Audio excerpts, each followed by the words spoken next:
మళ్ళీ అయితే మాలినితో మాట్లాడుతూ ఉంటుంది. అలా మాట్లాడుతుంటే గౌతమ్ అక్కడికి వచ్చి, అయ్యాయా మీ మొసలి నాటకాలు, ఈ దొంగ నాటకాలన్నీ ఆపండి అని చెప్పైతే గౌతమ్ అంటూ ఉంటాడు.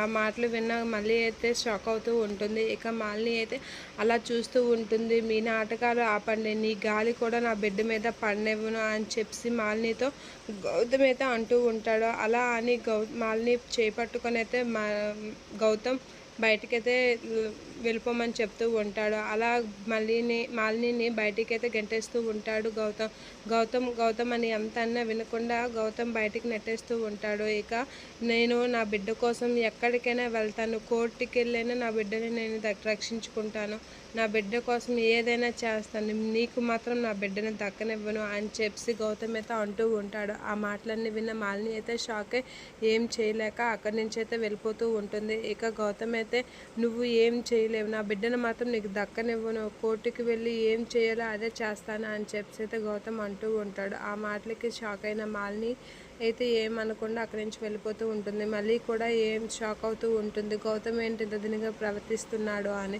ఇక మాలిని అయితే బాధపడుతూ అలా కారులో డ్రైవ్ చేస్తూ ఏడుస్తూ వెళ్తూ ఉంటుంది. ఇక గౌతమ్ చేసిన పనికి మళ్ళీ కూడా బాధపడుతూ అలా ఇంట్లో కూర్చొని ఏడుస్తూ ఉంటుంది. ఇక గౌతమ్ అయితే తన బిడ్డని ఎలా రక్షించుకోవాలా అని ఆలోచిస్తూ తన బిడ్డ రక్షణ కోసం ఏం చేయాలా అని ఆలోచిస్తూ ఉంటాడు గౌతమ్.